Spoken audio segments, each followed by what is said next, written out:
Welcome to Around Town. I'm your host, Bektash. It's a pleasure to welcome you back here and now, the month of November, and Thanksgiving's on the horizon, and the Christmas parade just before that, and the Christmas tree lighting after the day after Thanksgiving. But today, I call it home on the starting the holidays at home on the Heights, because of the day of the parade, we have obviously the Immaculate Heart of Mary's Christmas fair next door, and then you have the big, no, I don't say you, but the Bcktash Temple has the annual Festival of Trees. And I mean, so really it's a big festive day on Saturday, because yours goes until the week from Sunday, if I remember right. December 1st, is it? We actually start on Saturday, November 23rd. Yeah, we're going to go through to December 1st. Yes, and so one year I was asked to judge over there, and oh heavens, I thought I would never get and I had to get done because I go to church here on Saturday at 4:30 Mass, and so I'm usually here at 3:30 for the Rosary, but I could not, I mean, I've been there almost every year, and the trees, all shapes and sizes and decorations. I mean, the one that attracts me the most is the scratch ticket tree.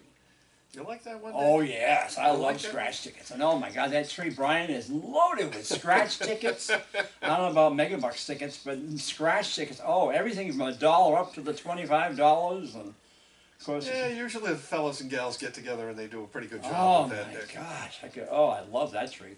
And then, of course, for the kids, they have a toy tree. For the men who like carpenters, there's all kinds of tools on another tree. That's correct.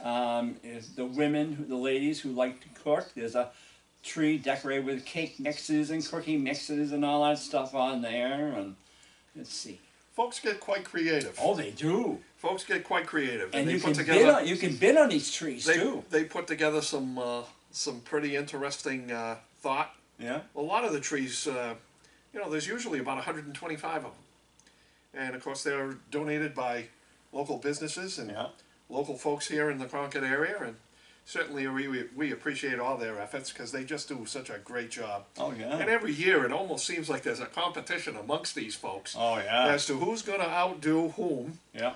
And you know, it's quite the event, and it's quite the showing that goes on in there. That hall really takes on a different atmosphere, if you will. Yes, you know, you destroyed my bingo night. I can't play bingo. These trees are up. Yeah, and you know, so wait a minute, there is a method to our madness, because if you understand this correctly, you know, it's the Thursday of Thanksgiving. But still, so you can't have bingo on Thanksgiving. Why? Oh, for God's sake, are you kidding me? Hey, we've had the dinner, and we've had the snacks, and the men love the football, and what are those women going to do? I think most people would be falling asleep from all the turkey that they've eaten. What is it that's in there, that tryptophan or whatever they call it, that puts everybody to sleep? But anyways, so we give everybody Thursday off. We give everybody Thursday off, but we certainly do want to see everybody for the rest of the festival, so that they can come out. And obviously, you know, it's a big shot in the arm for our philanthropy and our fraternity. Oh yeah, you know, it's you know, the biggest thing that it does for us is, you know, obviously, like any fraternal organization or any organization right now, keeping members is a real difficult thing, Dick. Oh, well, we know it. And so, you know, we need to do these kind of things to keep a foothold here in New Hampshire. Yeah. If we ever lose our foothold here, it's just something less to be able to help those 23 hospitals that we have. I know. That take care of the orthopedic issues that some folks have, the cleft lip and palate that some of the young kids have, and obviously the burns patients that we take care of, particularly in our Boston Burn Center, which has done such great work and such great research. And I'll let the cat out of the bag, I guess. I probably shouldn't, but I will. We have, over the years, you know, healthcare is changing in so many different ways. It's terrible. And so, you know, we as the philanthropy side have had to really take a look at what we do and how we can do it better. And so we have, and not a lot of folks know this, but we have over the years worked with a number of different facilities and hospitals down in Boston. And our closest relationship is with MGH, which is right in proximity to our facility in Boston, and so between the two of us, we have come together and are working on a package where we'll be able to help each other out and continue the great work that we do, and be able to augment what they do. Well, you know, a lot of times our burns patients need other assistance that can be brought in by docs over at MGH, and you know, our you know, there's always, not to belabor this, but you know, usually when a person has severe burns, it not only affects, you know, their limbs or their torso or whatever, but eyes, ears, all that kind of thing. So having these collaborations and this working relationship with other hospitals in the Boston area is just going to help us do our work and do it better. So getting back to what we do here in New Hampshire, you know, our shrine here, we support not only the Boston Burn Center, we support the Springfield Hospital, and we support our other orthopedic hospital, which is up in Montreal. So when I see that ad on TV with the kids at this Shriners Hospital, the one in particular, there's two now I've seen. One in particular is a little boy with blonde hair. His name is Caleb. Sure. And the other one is mostly the speaker. He's got dark hair, but I can't remember his name now. I know it. Alec, okay. Alec. And a little sports guy. Yeah. Oh yeah. He loves doing sports, and he is just such a hot ticket. Caleb, he comes over to Caleb and he said, "Well, I don't like hospitals." Well, this is not just a hospital. And he takes Caleb around and shows, "Oh, I get it. It's a hospital for kids." And that's right. You know, he comes out all cheery. He's riding his little tricycle there, and cute little blonde, I'm telling you. And then of course there's another ad, and of course it shows different kids in the ad. Then there's another one that has Alex showing the big blanket. Yep. If you donate, you get a big blanket with a shrine or the bear on it or something like that on there. Yep. Fezzy the bear. And they have a little general meeting around the table. We need to do something here to promote our hospital. And one kid says, "Well, we could sell lemonade. Everybody loves lemonade." And Alex says, "Well, that's a good idea, but I don't think." "Well, how about we sell rabbits?" "No, that doesn't." "No," that was the girl said that. And she said, "Well, I don't think everybody wants bunnies." And then of course, and Caleb, "What do you think?" And of course he comes out with the most speech there. But those ads really get me, and it's like, you know, boy.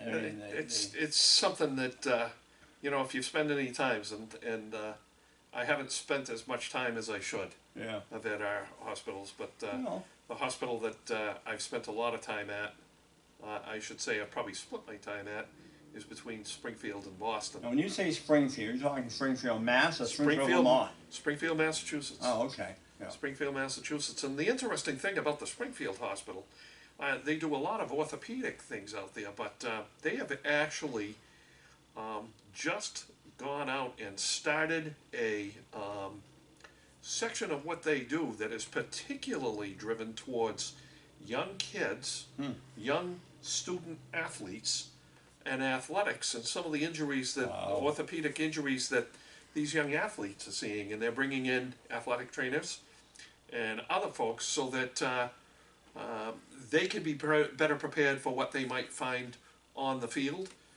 learning the expertise from our docs and our situations there, and then taking that actually out so that you know, these folks can get a little bit better idea of what we do and how that can apply to what they're doing with these young athletes that may find themselves in a situation where we can absolutely positively help them also. Oh, sure. So, Well, you know, that's part of what our festival does. And our festival helps us keep a foothold here in New Hampshire so that, you know, we can be seen. We have many units during the summertime and fall that go out and participate in a number of different things. We have our mini cars, we have the mini trucks. Usually they're in the Christmas parade. Sure, absolutely. And the calliope. And you know, some of the other units We that are. missed the drum and bugle corps though. Well, you know, as I alluded to earlier, it's tough right now. Yeah, because they're all heading to Florida. Well, a good portion of the fellows do head south, but like any other fraternal organization and any other service type organization, finding members and keeping good members is a hard thing to do. Well, the Grange is the same way. Yep. And our dues are only $40 a year. And the secretary will take $5 a month or whatever. But sure. The trouble is, Lloyd, you're in an age now, I hate to say society age, but where people just, the women are working just as much as the men. You're right. The kids are involved in sports, music, drama, school work of any kind, and then they get jobs after work, most of them are working, and everything along Loudon Road has got help on it, help on it, help on it. I don't care what it is. And most people, when they get home, they just want to put the TV on or the VCR, and that's it. And, you're right. You're right. And you know, people have gotten busy, but there's always there seems to be that there's always an inherent part of folks that want to go out and want to help. Oh yeah, yeah. They want to do something more. They want to do something that's rewarding and can help others. And truly, you know, coming out and supporting something like our Festival of Trees does that because, you know, as we've talked about, you know, we have our hospitals and you know, being able to actually see what goes on in those hospitals and hear the fellows and gals that have been down there, the nobles and their wives that go down and do an awful lot of volunteering at these locations. And don't forget the Maple Sugar Bowl up in Hanover there, buddy. My goodness, football. It's moved from Hanover. It's now played up in Vermont. Oh, so but the Catamounts. Yeah, but that's okay. Yeah, that's good. Nice to swing it back. But the Grange used to collect all kinds of stuffed toys and had a float in your parade for years. Sure. Oh yeah, they did that. That was a big thing in the Grange because we had some people from Lebanon and Hanover that would put the float together. They had all these stuffed toys that went to your hospital. Went down to the hospital. Yes. Sure. You know, the interesting thing, and a lot of people realize this, and there's a lot of folks that are very good natured about what they want to give to us to be able to give to the hospitals. Yeah. And the one thing everybody has to kind of keep in the back of their minds right now is there is so much done in hospitals now, and there has to be a lookout for infection and those kind of things. So it's true. Actually giving those kind of things is you know, the folks down in Springfield, I know, my wife and I spent a good amount of time in Springfield here recently, and one of the things they pointed out was, while those things are great and getting them is absolutely fantastic, they have to be very careful about what they get. Well, and how it's, you know, where it comes from, and making sure that it's properly cleaned, because, you know, in the case of a burns person, it's like a yard sale or a fair, we have to make sure it's not something that's used. But the Grange toys were all homemade. Oh, sure. They would not accept anything that's factory made or nothing, because the eyes they couldn't be those plastic eyes that could just pull off. They had to be sewn in or whatever. So. No, you got to worry about all of that kind of thing. You do. It's you know, the more you get involved in these kinds of things, the more you learn, I guess would be the best word to talk about what goes on with all of that. And I love that kid that sits there at the table playing. I think he's playing checkers with his grandparents. He has like a bracer on his head. Oh, sure, the halo. He's dark hair. And they'll show him. He'll say, "Yeah, I'm playing games with my grandparents," you know, and he's having like a checkerboard. Dick, I'll tell you the things that have been done over the years. You know, we go to what we call it our imperial session, but what it actually is our yearly get together where we go down and we make decisions. The membership makes decisions as to what the philanthropy is going to be doing in the hospitals. And every year we get an update on exactly what's going on in our hospitals and some of the stuff that they're doing. Yeah. And it's amazing to see what non-evasive things are now being done. You talk about the young fellow with the halo. Yeah. They've actually developed different types of remedies now where a lot of this is not invasive surgery anymore. and it's done by the use of different metals and doing implanting rather than this invasive surgery that we saw years ago where they put rods and all of that kind of. Medicine has just changed so much. It is. And it's gotten so much more technical. And of course, we've had to follow along in those models. And the important thing to remember about all the services that are provided by Shriners Hospitals is that a patient or their family is never asked for a dime. Nope. Never asked for a dime. A few years back, we did change our policies in that if someone is insured and their insurance will cover some of this, we will certainly gladly take any payment toward, but we never ask the individuals to pay a dime. And obviously, you know, sometimes these treatments that they receive are over a period of time, and you know, mom and dad are away from home or whatever. Obviously, we put them up and make sure that they're taken care of. We take care that we ensure that they get transported to and from the facilities. So there's a lot that goes into what we do. You know, I getting back from a little bit, but I miss seeing the drum and bugle corps, because I can tell you, when we used to see them in the Kiwanis parade in the spring, and then we had them over here on the Christmas parade, you could hear boom, ba boom, ba boom. And the one that used to really make them snappy was John Swinderhurst, who was the drum major. He was a tall guy who worked at the sheriff, who worked part-time for Dumbarton Police. Sure. He was a selectman over there. And boy, he had that baton, and he was tall with that white cap, and boy, he made them snap. And then, of course, he died. But you could tell they were coming, because boy, the boom, ba boom, ba boom. And then, of course, you had the bagpipers. Sure. Shriner Bagpiper group. And then, of course, in the drum corps was some friends of mine that worked at the sheriff's office. Ron Daniels, who was sheriff at one time, he played the trumpet, I think.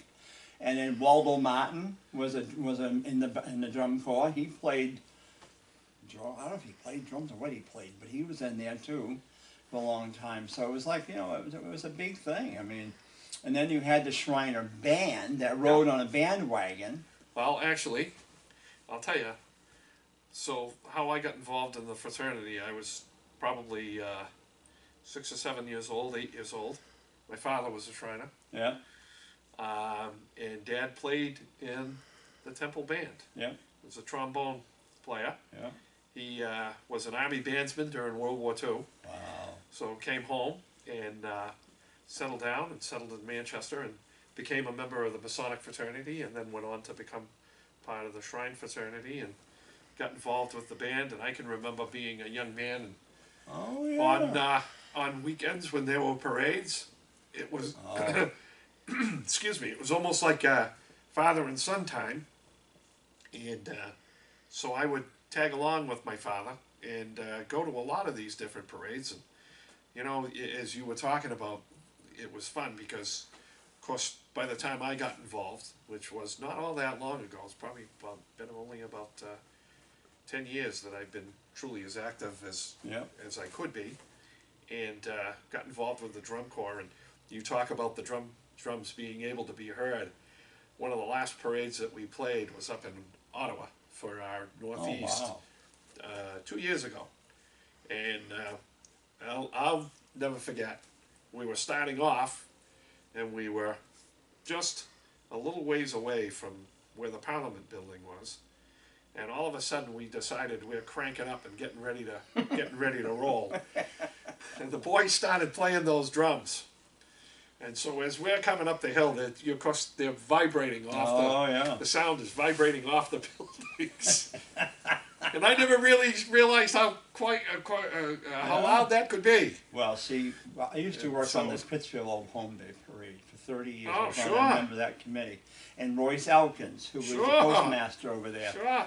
All the Shriner stuff would go over the Pittsfield. You had the drum corps, you had the bagpipers. It was just amazing, all the ones that would go over there. And of course, you had some pretty elderly guys in that drum corps, because I can remember one played the, what do you call that thing?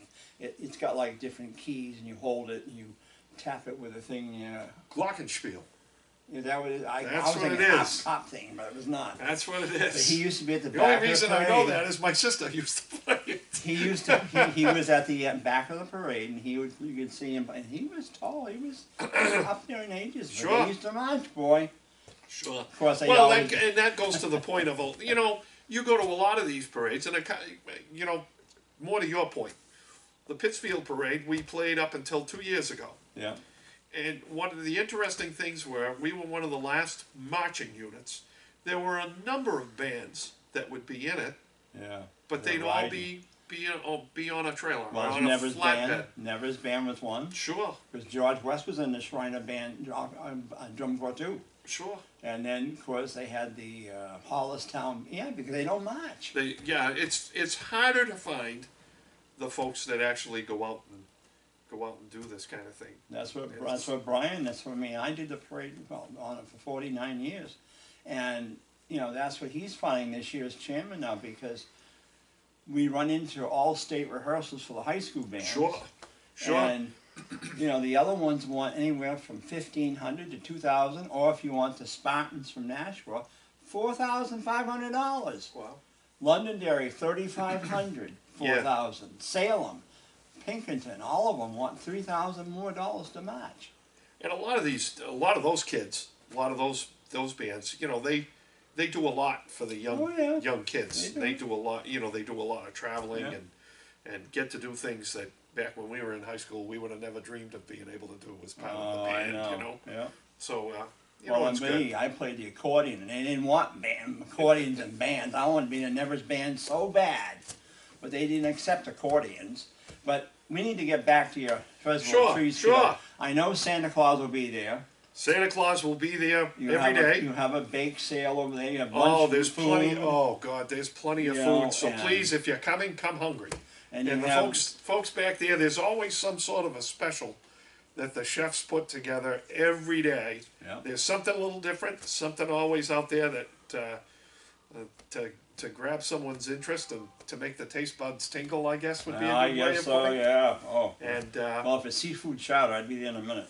Or corn you chowder, but- you never know. There's always some surprises that I pop know, up, I Dick. love corn chowder, homemade corn They chowder. always surprise us with something. And then you have the tabletop trees you can bid on too. They're That's decorated correct. crazy. That's correct. And We you have some had wreaths. wreaths, and you also had a room with, I don't say yard sale things, but like white elephant table. or Well, whatever. we over the years we've kind of looked at different things, and you want to change things up a little bit. And what we found was a lot of folks really enjoyed coming in and bidding on the trees. Yep.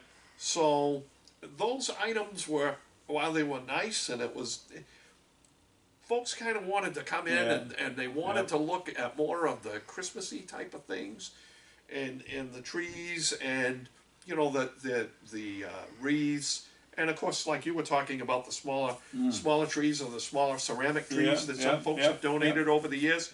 So we call them the mini trees.